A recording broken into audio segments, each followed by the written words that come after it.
It's one small step for man, one giant leap for mankind. Columbia. This is Houston, AOS over.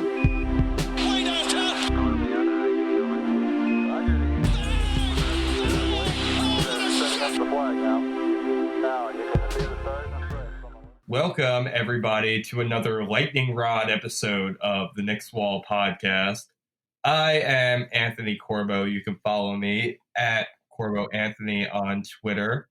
Joining me today, as they do, as one of them does every day, but we have a new but familiar face joining the pod this week. We got Kyle Maggio here at Kyle Maggio on Twitter. What's going on, my dude? Just happy to be back on, man. Yeah, it's been a minute. We're glad to be rocking it once again. And also joining us this week on the podcast, and I guess we can announce right now, will be joining us on this podcast for a second show each week. We have Mike Cortez at Cortez Era on Twitter. What's up, my dude? What it do?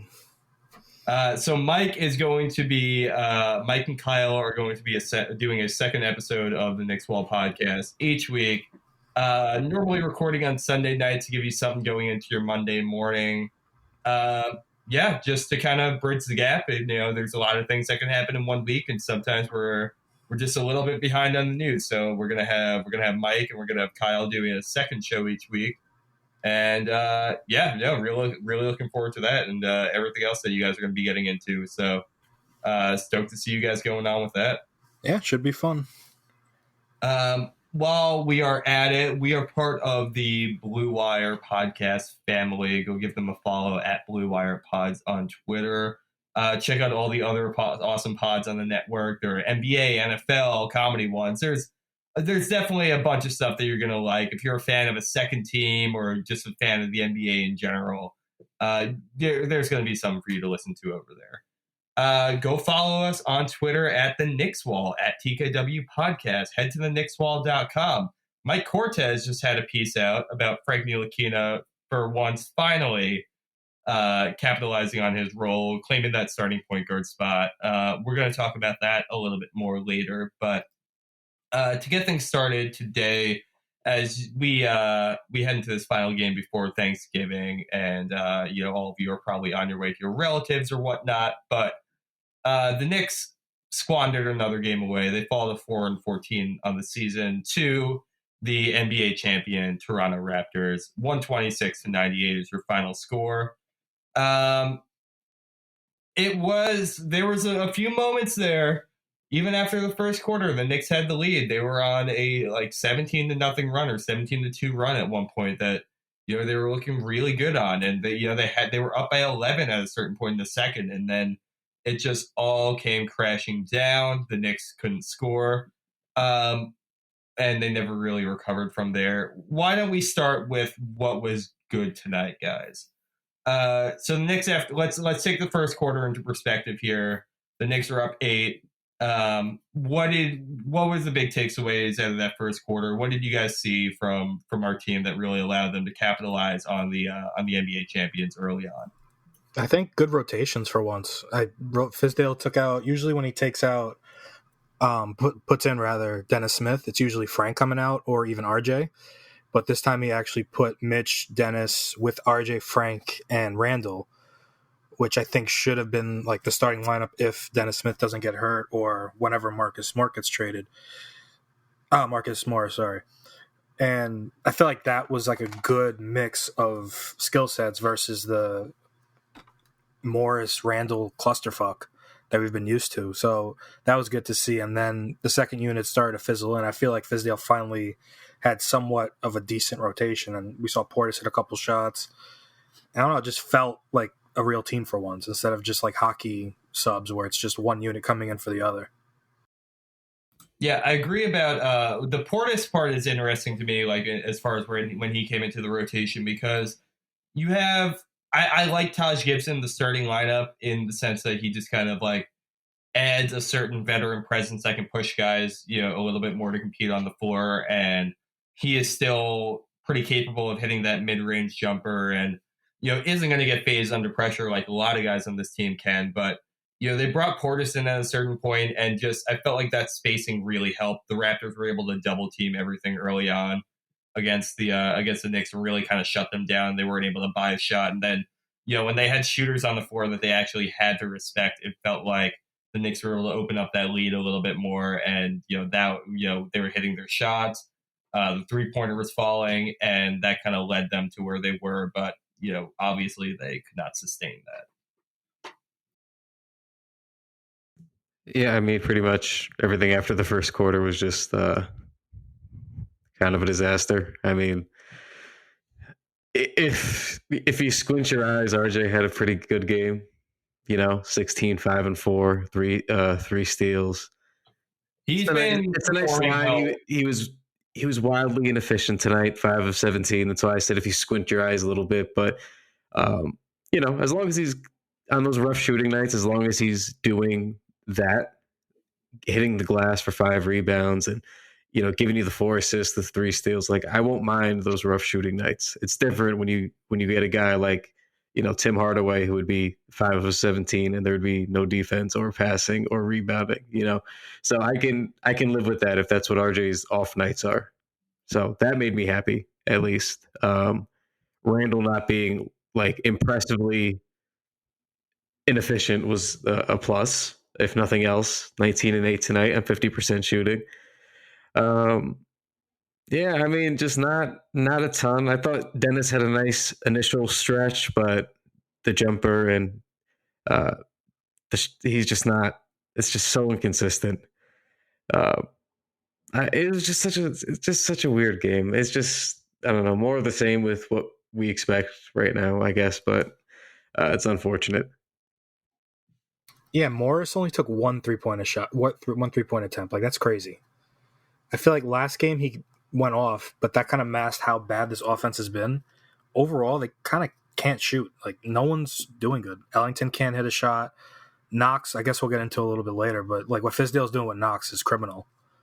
He started him at shooting guard after he was like in a good groove, and then tonight he played 4 minutes and then came in for garbage time.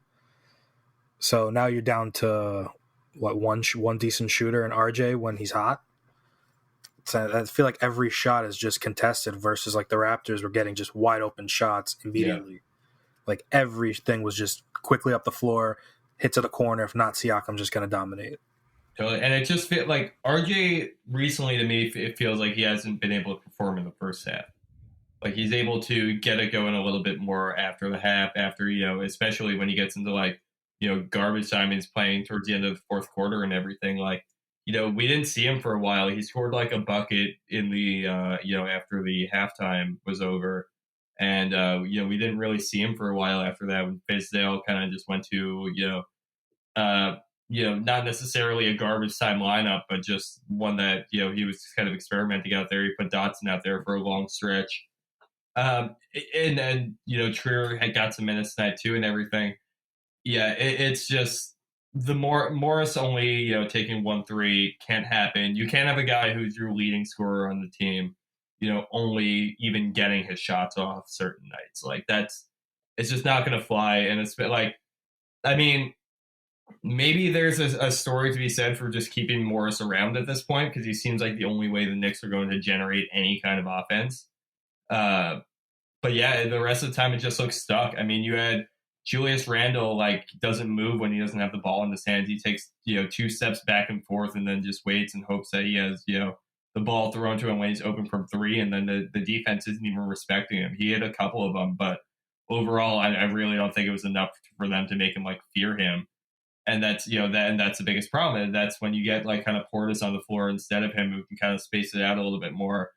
I'm not saying that Portis is the player who can hit those shots, but I think the threat of him kind of makes teams have to space out and respect him a little bit more. And then, like you're saying, beyond that, there's just nobody. It's not like, Ntilikina wasn't hitting a shot and he got yanked pretty early. He didn't really have a ton of opportunity tonight, only playing in 22 minutes. Dennis Smith Jr. actually played the same amount, but he went 1 for 7 too. It wasn't really, he didn't really stand out at all tonight too, which he desperately needs. But it's just you have nobody being able to shoot. You have, Robinson having to like actually try to like find his way into the offense, which he should be pretty much your last option, if anything.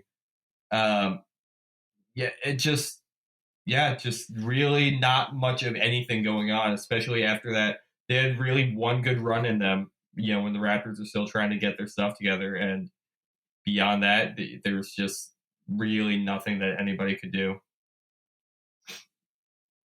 Schroeder played 7 minutes, and he almost hit as many field goals as like Bobby Portis did in 19.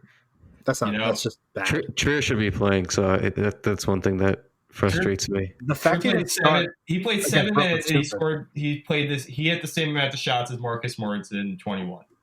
Like, I feel like Trier is the most straightforward person to use, and Fizdale just can't figure it out. Like, he's the person you use when your team is just struggling to score. He's the spark plug. He's the spark plug. That, like, very simply, and he's efficient. He shoots well off the catch and shoot in isolation. Like, he's one of the few like bona fide efficient players. Not just like a young efficient player. He's just an efficient player. Period. And that guy can't get off the bench. He should be playing over Ellington. It's frustrating. Ellington should be playing but he just sucks right now. So in those instances, just yank him. Totally. I mean, he should Ellington. This entire season has not been able to hit a shot. Like, at this point, he should not have that long of a leash where you leave him out there for 17 minutes off the bench. Like, that's a pretty significant chunk of your second unit time, and he was just abysmal tonight. Yeah, that's been Fizdale's problem. He gives different size leashes to the wrong guys. Like, Randle could go out there and just suck it up for 30 straight minutes, and he'll stay out there. But let's say, like, now Knox is the punching bag. Now, if Knox stinks right away, he's gone until the fourth quarter. So without the consistency, you're just not going to get there. Yeah, I think maybe, I don't even have all that much more to say about this game, to be honest. Like, it was just a game where the Knicks ran out of gas super early on. They got completely outclassed. They got, they gave up early. I think the coach gave up early. I mean, you were seeing like guys come into the game in garbage time with like 9 minutes left in the fourth quarter. Like, you gotta at least, especially with a team like this, gotta be trying to like fight back and try to like put some things into it. Like, this entire team just feels like it lacks so much energy. It can be difficult to watch. It really, really can be difficult to watch an entire game through. And it just feels like they're slower than everybody else. They're moving, less quickly. They're moving less often than everybody else on offense and defense. It just seems like all a team has to do is put in a little bit extra effort, and they can pretty much guarantee a win against the Knicks for themselves. Yeah, I'm just tired of these like Popovich timeouts that Fizdale does. Like 2 seconds into the second half, it's like, what are you doing? You're not making any type of adjustment. Like, if you're gonna do that, sub somebody in or actually do something different. Like, I feel like he's just calling timeout just to stop the momentum, and then they get right back to not defending or just having shitty offense. It just doesn't make sense to me. I feel like every guy on this team, from like coaching down, feels way more established than they should. Like Fizdale's trying to, he's taking those timeouts, like you're saying. Like, he's trying to coach this team like a vet. He's trying to coach this team like he's been here before. But like, man, he hasn't had any success. He's been to the playoffs once. He was an assistant with Miami, and of course he's had assistant coaching. But like, with him as the head of the show, like, he needs to be trying a little bit more. He needs to be experimenting a little bit more. He needs to be listening a little bit more, because he's acting like this veteran head coach who's been around for 3 seasons. Yeah, he just I don't think he lost the locker room, obviously, but I feel like it's getting to the point where no one could say like, okay, if I do X, Y is definitely going to happen. I feel like on a given night, they can see their minutes go from 30 to 2, and it's just, I feel like that's just not conducive for good results. It's not. There's no consistency. He started to get into that, and they were playing a little bit better basketball when they won that Mavs game. They were like 3-4 with their last 7 before they recently went on this last little skid. So, I mean, like, they were briefly playing respectable basketball, and it's like there's just never any consistency. And to me, that's disappointing with this team, especially because last year you chalk it up to, okay, well, Knox is playing 30 minutes a night and Mitch is playing, in the second half of the season anyway, bigger minutes, 25, 30 minutes a night. And it's like, you expect to like get blown out, get run down, or not be consistent. But the whole point of this summer with their little salvage job that they did was to get just NBA level talent, just professional NBA basketball players desperately on this roster so that they can basically fill in some of those gaps to be a consistent team. That's why you get a guy like Marcus Morris, who's a consistent two-way player or has been for most of his career. That's why you get guys like Taj Gibson, who's always been a good consummate professional, a good competent player on both sides of the floor. Like, you do that so you don't get blown out 20 points almost routinely. And it's like, here kind of we are back to square one again. And that's what bothers me is if this was the same old team from last year, I get it. But there's a lot of vets on this team. Some of them have played on good teams or decent teams. And to me, there's kind of like no excuse. I understand the fit's not great. I understand that, David Fizdale doesn't really run an offensive system, despite always saying he wants to push the pace and be fast. And then he never really does that because we play a slow half-court offense more often than not. But, at some point, you just got to be the players that you were assigned to be. And you just got to go out and get it done somehow, figure out how to make it work. That's kind of what frustrates me more than anything else. The pacing on this team is so damn frustrating. Like, we kind of came into the season, like, we were really, really adamant that, it's going to be fast-paced. These guys are going to be run. We have all these young players on the team.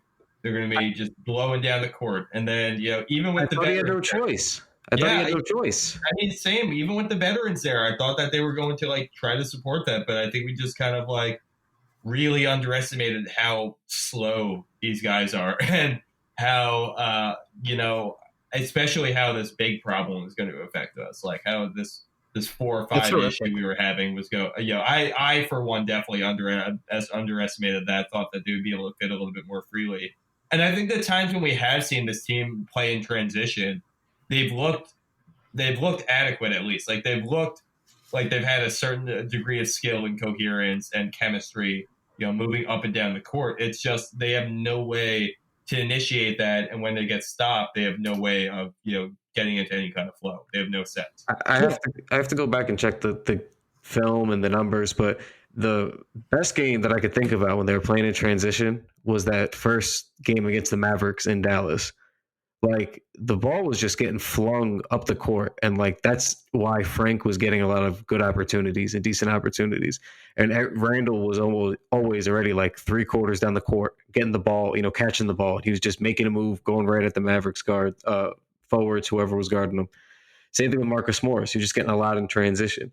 And it's like, yeah, like, I'm not going to, put too much emphasis on the Mavs games because obviously adrenaline is running. It's a revenge game. We all know the situation, but it fit the skill set of a lot of the players on this team. And it's frustrating when like the Mavs aren't a great team, but they're a good team. They have Luka, they have KP, and despite everyone thinking he stinks, he's still a very good basketball player.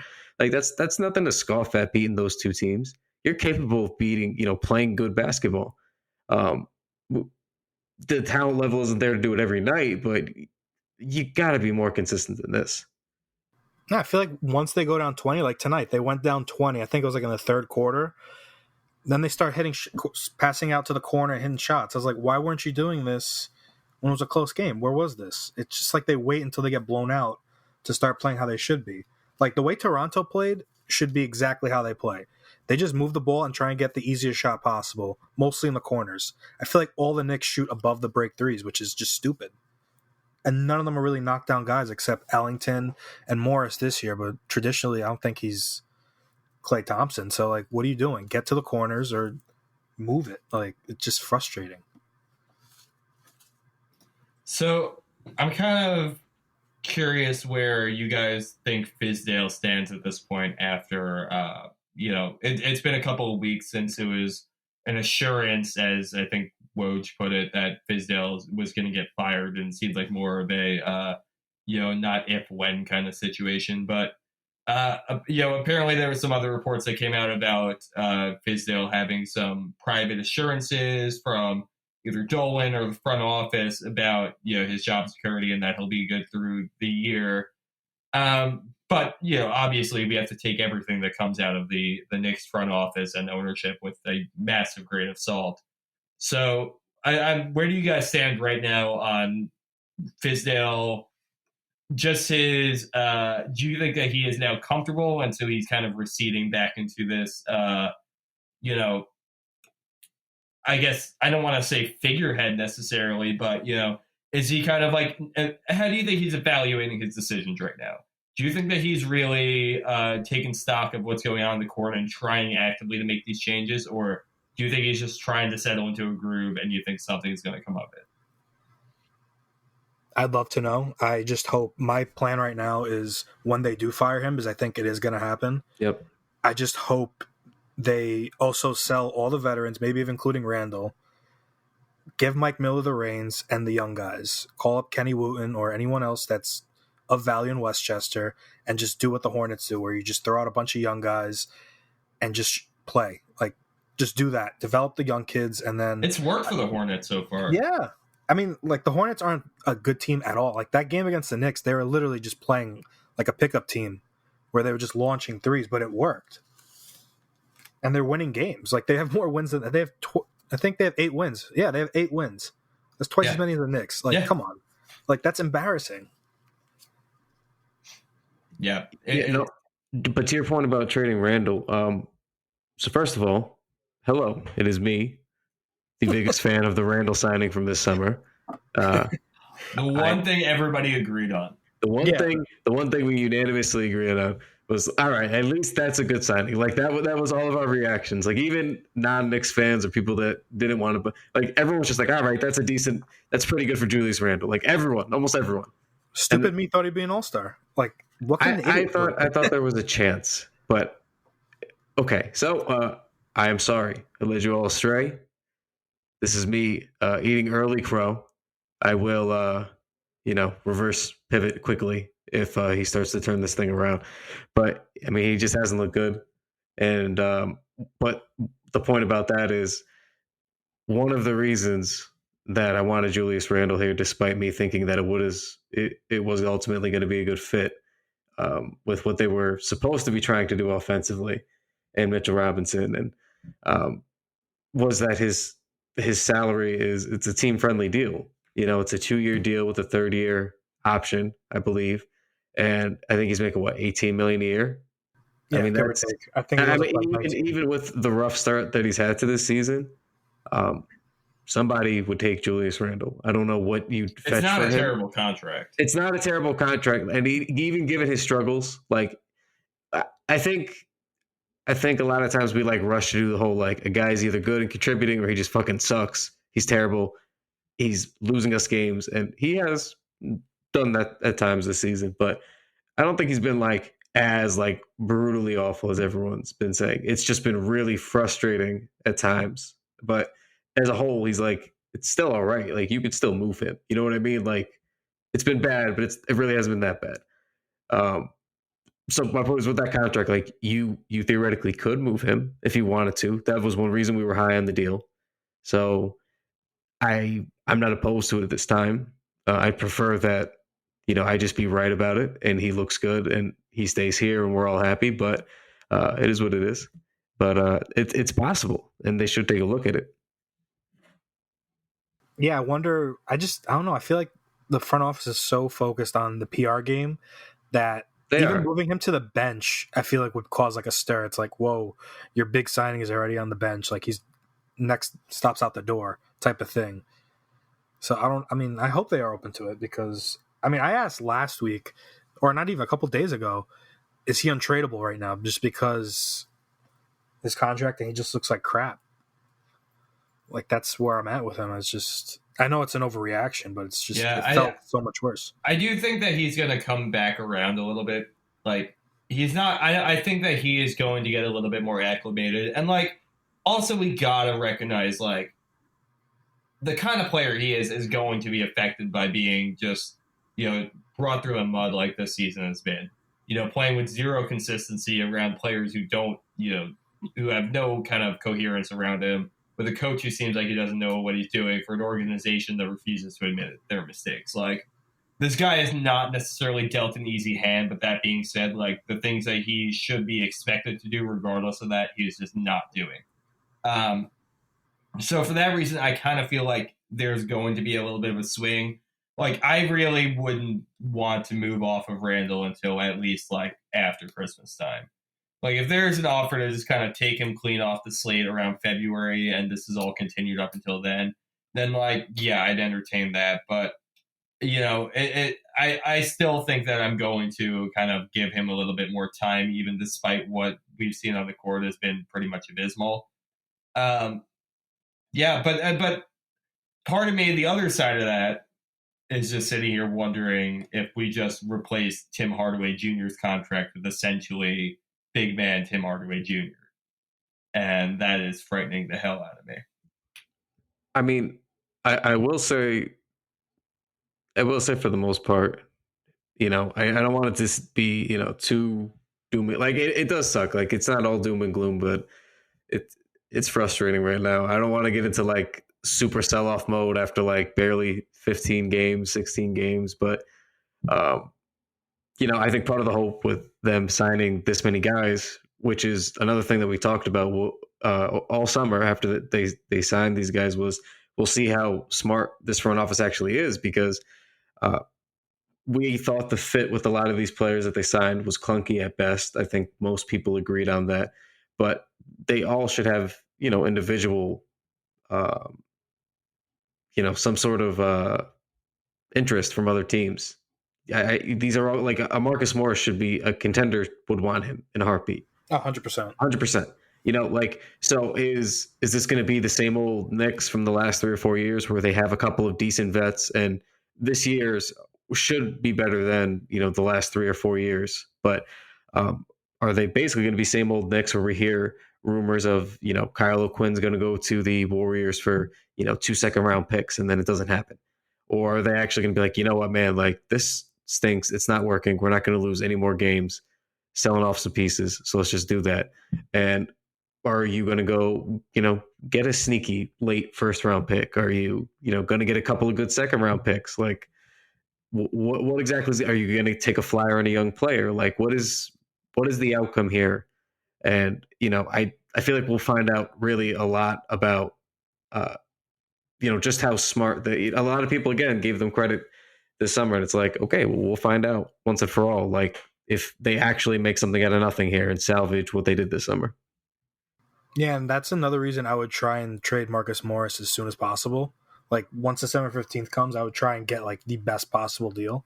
So I feel like his value is right now at that ceiling where what else can he really do that he's not already doing now? Like, he's probably the best clutch scorer we have, the best shooter we have, and he's the only guy that plays defense and can score at a high level. So I feel like right now, with the amount of buyers that there will be right after December 15th, you might as well just try and get off him, maybe Ellington, depending on what's out there, and then hold, like Corbo said, hold on to guys like Randle. Even, Dennis Smith, I want to hold on to for a little bit, but if some team asks for him, I will not say no. Yeah, he's very much available. And again, I'm just chiming in because I'm leader of that bandwagon too. And look, he had a lot of good. There were some really good games last season when he came here, and when he was healthy, he looked good with Dallas. I really thought that there was a leap coming, and there's obviously still time. But man, what a difficult beginning of the season. He has looked just so, inconsistent, but he's mostly looked bad. The game against the Mavs was really nice at MSG. And he's had some good stretches since he's come back. I don't want to make it sound like he's only played bad basketball, because, the Mavs game, a couple games after that, like, he was playing like actual smart basketball for a little while. Just was picking his spots a little bit better, but like, just seems like every time he needs to take an expanded role right now, for the most part, he's just not there yet. So he's available, man. He's got to turn it around. It's on him. Hope he does, but there's no reason that he should be off limits right now. It's a results-oriented league. Like you got to be able to put up or shut up too. Let's take a look at a couple of the other guys on the roster, though. Are you guys in the business of entertaining, selling high on Frankie Smokes? No. I think Mitch, Frank, RJ, I would keep. Not untouchable. Like, obviously, you listen to offers for everybody. But those are the three I would definitely keep. And then I would add Knox in there because I still think Knox is taking a considerable step forward. Recently, I think Fizdale just really screwed with his whole routine. I think that's why he's been so bad. Like, starting him at shooting guard was just plain stupid. So stupid. Just everyone knew. Yeah, from the get. And I think I was listening to an episode of the Ringers NBA show today, and I think it was Jonathan Sharks brought up a possible. They were throwing around some trade ideas, and he mentioned one that he might be interested in is Jalen Brunson for Frank Ntilikina. Not that I think the Knicks would ever trade with the Mavericks, or at least for a period of time now. I think they'll refrain from trying to be trade partners with them. But just tell me, based on how you two view those two players, is that low or high?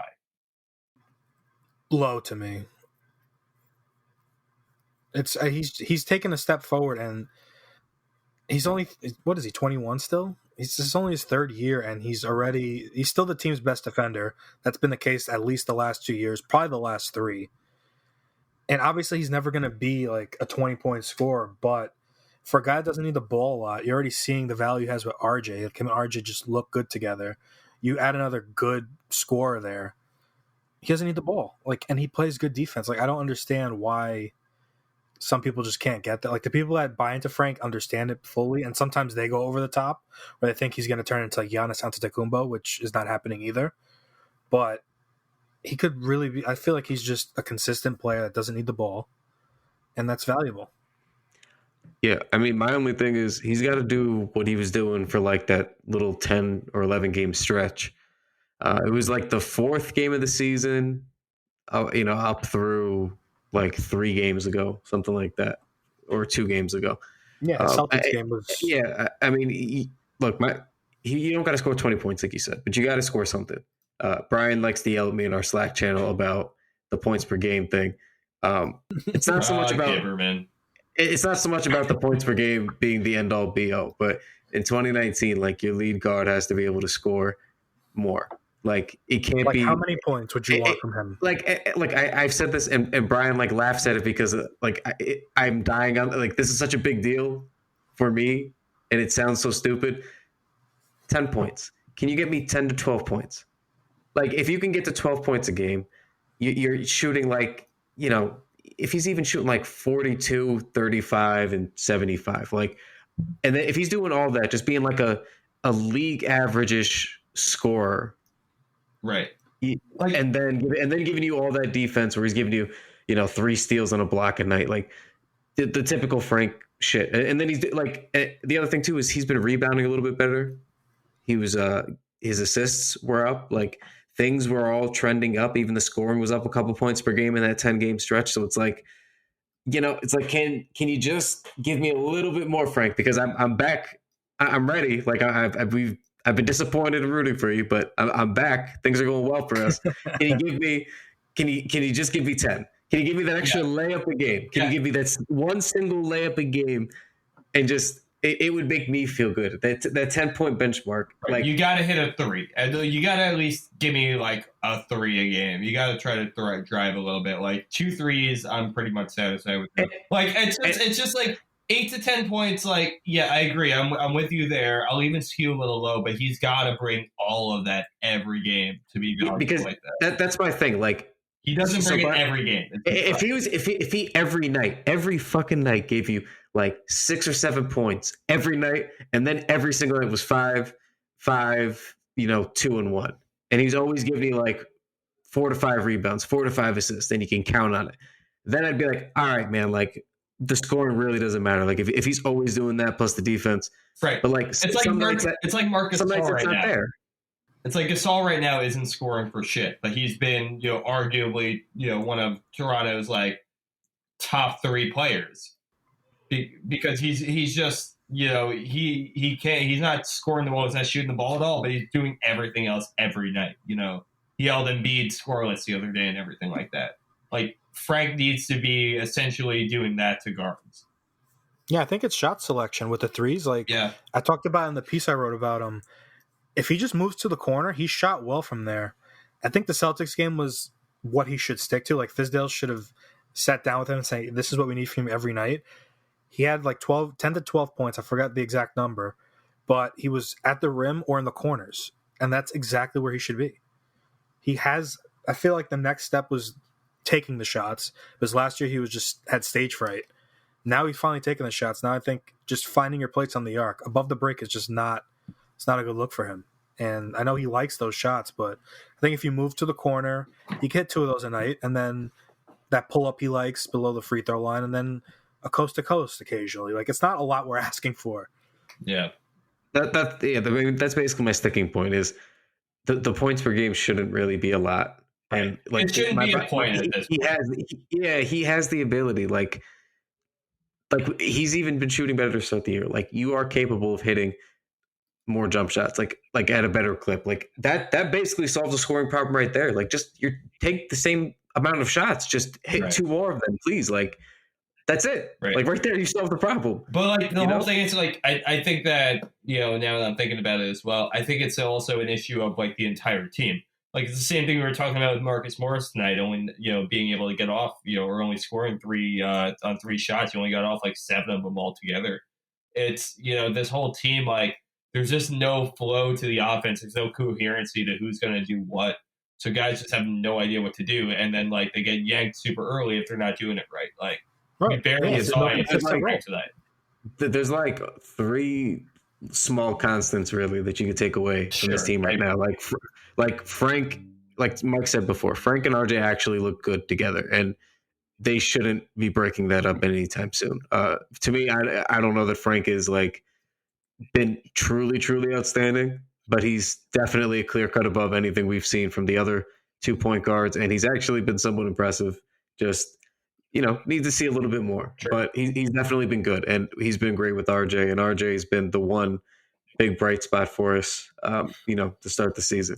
And the other thing too, for a little while anyway, like the Mitchell Robinson off the bench thing, I truly despise.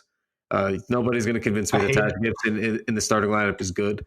I get that it to me, it's like you're putting a Band-Aid, but like the Band-Aid doesn't really improve all that much. It's just, you're kind of delaying the inevitable. Just start Mitchell fucking Robinson. All right, man. Like, just start him. But anyway, Mitch off the bench with Dennis for there was like that 5 or 6 game stretch where they were just a lot of fun together. Like, they were just pick and rolling teams to death. The Mavs game especially, they just abused the forwards on the Mavs. Abused. And they were just lobbing it up. Like, that was fun. I have a conspiracy theory that Mitch is on the bench to play with Dennis. Because Dennis seems to, like, last year it was DeAndre Jordan. Dennis just plays better with rim runners. Like, he's just better. Yeah. Well, that's not to rehash the thing from before, but like, that's kind of the big issue with, they were supposed to be a transition team, is right. Like, those 2 were supposed to be like a big point of the offense. Like, that's how you collapse a defense, by just rim rolling and shoving it down their throat like that. And then that opens up the shooting, because they're going to have to rotate and help at the rim to try to stop you guys. And that's how you get a good offense. But what do I know? Well, yeah, no, but it's like we were saying, tonight, it's the game really started to come into the Knicks' favor a little bit more when you had some of the guys shifting out from the second unit in there. And it wasn't necessarily Dennis Smith who was leading the charge on that, but you started to see those guys who were a little bit more, a little bit better of runners. When you had Mitchell Robinson come in, and you had like kind of like Portis spacing out a little bit more, and you had more guys who were more adept at getting up and down the court and then finding a spot and being able to move quickly. Whereas with the starting lineup, they get up and down the floor slowly, they get into their spots slowly, and then they don't know how to move on the court to find each other. So everything just gets, And there's just no guy on that starting lineup, like going back to what we said at the top. There's just no alpha, so there's no guy that's like, okay, we need a bucket right now to like cut this momentum in half, or cut this lead in half rather. There's just no guy like that. Like, Randle's just not that guy. Morris is occasionally has a heat check. Same with RJ. RJ's Right. too young, Right. and then obviously Frank isn't. So I feel like if you don't have one, you better just play a crazy style. And they just that's why I think Wooten would be good, because he's another room runner. You could keep Dennis on the bench and put Mitch at the starting spot. Yeah, I'm very interested in seeing him join the team at some point. Yeah, he's not going to be a star, obviously, but he's the same type of archetype as Mitch, and I feel like we should be developing Mitch just as much as RJ and Frank to a lesser extent. But Mitch is like our second best player talent-wise, I think. Yeah, I mean, yeah, I don't think it's even really up for dispute. Well, all right. So we have a couple of games this weekend before Mike and Kyle record the second episode of the show. Knicks 76ers on Friday, Knicks Celtics on Sunday. Two division matchups, two harrowing games for this team. Did we beat either of those teams this season? I really don't believe so. Why am I? No, we blew leads to both of them. Yeah. So we'll look out for some things there. I'm sure there'll be a lot to talk about on Mike's episode on Sunday, so I won't get too far into it now. Is there anything you're looking out for? Just the jerseys against the Celtics. Yeah. Sixers game, I'm expecting a comeback from the Sixers part. Like, I feel like the Sixers kind of got like not embarrassed, but Knicks kind of like, I don't think the Knicks should have been up 17 points at any point in that game. Yeah. So I feel like it's going to be like a bounce back. So I'm a little nervous about that. But yeah, I'm excited to see how the city jerseys look. Yeah, well, Kyle, I know you have been itching to talk about this a little bit today. So I think a lot of us were under the impression that the Knicks were going to be breaking out throwback jerseys of some sort this season for a city jersey. There was a Twitter and Instagram post somewhere around like July or August or something like that had 4 options of jerseys on there with a poll for fans to vote on. So naturally, we all took that as being, well, one of these jerseys is going to be one of the options for the season. And, there was the kit from like 2001 or so over to like, 2010. There were the trapezoid looking ones from the late 90s that the Knicks took to the 99 finals. And then some other generic kind of 50s looking ones. But ultimately, the Knicks ended up going with what looks to be just about the same city jersey as last year. I thought the orange looked a little bit lighter. That could just be, brightness in the photo and everything like that. But for all, intents and purposes, the same jersey as last year. A jersey it seemed like everybody seemed to generally like a lot. And I think it probably did very well for them as far as sales are concerned. But I know that Kyle is somewhat at least reeling against this. How do you feel, man? It's a conflicting feeling for me, Anthony. And, thank you for giving me the floor here. It's a touchy topic, but I thought we were going to get throwbacks. I was led to believe, I think we all were, with those polls, those gimmicks. It would seem logical that if a professional NBA team were to be polling fans on which nostalgic jersey that they would like to see come back in a season when all the NBA teams are pulling back, bringing back nostalgic jerseys that their fan bases loves. It would make a perfect amount of sense to assume that we would get some retros. I don't know which ones, but some like not shitty ones or ones that we haven't seen before, but like some actual cool retros, like go back to the 2010s, get a little bit of the black back in the uniform. That'd be nice. Get the late 90s back. I wanted to see those modernized. I thought those would be pretty cool, but no, we couldn't get those. We couldn't even get the Bernard King 80s ones, which I know you're very fond of. I'm fond of as well. Those are fantastic. But instead, we got the exact same jerseys as last year. And it sucks even worse because I actually really liked those jerseys and I wanted them to keep them. I just wanted them to get rid of the statement jerseys and keep those as the statement, or just keep those in the rotation and then give us throwbacks on top of it. And as far as I know, we're not getting that. So I don't know if there's a 5th set of uniforms, but it seems like for most cities, their city editions were those nice throwback editions. So don't really know what the point of hinting at things was all summer. Even when Julius Randle had his backpack event, the artwork for it, was him in a 90s Knicks uniform. Like a lot of they kept slipping little things like that in, only to not do it. So I don't know if something happened behind the scenes. I don't know if they changed their mind. I don't know for what reason, but I'm disappointed. A lot of us just wanted something new and fresh. And while most of us actually do like that jersey, we just kind of got more of the same from this team. So if you like the statement jerseys, congratulations. I'm glad you got a good set. But some of I us do want like a the statement jerseys. I hate them. I like them. Yeah, I like Florida Gators jerseys. I don't know. I'm just not very fond of them. I think I like them more than the white ones, but I wasn't really fond of the white ones either. So I'm a big fan of the white number and lettering, like on there. I don't know what it. I really like the white with the orange outline. I don't know. I mean, the blue looks almost like a little bit too electric of a shade or something like that. But yeah, something about it's just off. Yeah, I don't know, but I mean, I just want throwbacks. It wasn't that like. Yeah. I was assuming, like, looking at everyone else's city jerseys except Miami, of course, they were kind of. There were a couple good ones actually, but like for the most part, some of them were just disasters. So, in my head, I'm just gonna say it was going to be a disaster design. Yeah, maybe we got lucky. Yeah, that's like the Nets one. How do you guys feel about the Nets one?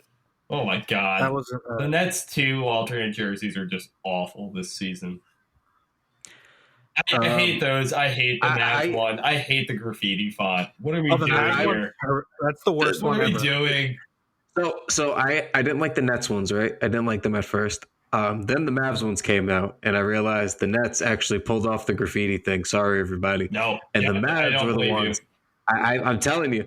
And the only reason I don't think the Nets pulled it off was because they went too heavy on the gray. If they would have done those gray uniforms and done them on their standard court, which is one of the nicer courts in the NBA, that floor with the black and it would have popped so nicely. But I think they went too far on that, and I respect it for trying to do something new. The court didn't work, and I feel like it takes away from the uniform. They have such a nice jersey. Like, they have such nice fonts on their jerseys. Like, the Knicks were clearly trying to copy the Brooklyn font with their city jersey that they've been using. Like, it's literally the exact same font. And like, fucking, how do they screw it up so badly that they do the Brooklyn and the Bed-Stuy ones and just, oh my. Just Bed-Stuy's a weird, I never understood. It's like, you're not, like, you're in Park Slope. It's just, what are you doing? It's just bad. It just, that doesn't look good on fabric, I guess. That graffiti belongs on the wall. I don't know. I mean, I wasn't. But yeah, I think the Knicks just... Well, apparently the rumor was the Knicks were the ones with the graffiti, and the Nets kind of cucked them, so to speak. So. Oh, is that right? I wonder how... Yeah, I don't know how true that is. Well, I'm sure we'll see a Knicks PR tweet for it. Yeah, just to clarify, for clarification purposes. I hate this team sometimes. Jesus. How hard is it to just not use it? Just don't use that. Make a new account. Just make an MSG account, like an official... Or just ignore it. Knicks PR. What is Knicks? That's the second time they've done this in like 3 months. I feel like the last time was back in September. I want to say when they used it to say like about the was it the Kevin Durant the max contract? That they weren't going to offer him the max contract or the Kawhi. Yeah, there's that. Or the Kawhi thing. There was another incident. I remember I was at the airport reading it. And I was like, what? Why even tweet that? There was a couple. Like. Honestly, the Knicks PR account has never been this bad until this season. And all of a sudden, it's just like a clapback account that gets no traction because nobody agrees. You can't clap back from a PR account. Yeah, because, I mean, if they want to play that game, we could clap back on a couple things that they won't like. Also, not the game the Knicks want to start fighting, the clapback game. Exactly. Anyway. I mean, it's... Yeah. If we want to look at the Porzingis trade, we could clap back at them pretty fucking hard. Let's not. Let's just leave it at this. Yeah, we'll just leave that. We'll leave on a good note. Yeah, we don't need to remind people about that on Thanksgiving Day. Well, this has been fun. Everybody, tune in this Sunday for Mike and Kyle doing the second episode of the Knicks Wall Podcast this week. Going to be talking about the Sixers and the Celtics game, plus a whole lot more. Some of the stuff we didn't get to tonight. So make sure you tune in. It'll be right on this feed. Super easy for you to get to. While you're at it, go follow at Blue Wire Pods on Twitter, at the Knicks Wall, at TKW Podcast, at Corbo Anthony, at Kyle Maggio, at Cortez Era. Let's see, what else do I plug here? Oh, subscribe to us on Apple Podcasts, subscribe to us on YouTube, do all that stuff. Go check out all the fantastic work up on the knickswall.com. And Mike and Kyle will talk to you guys on Monday.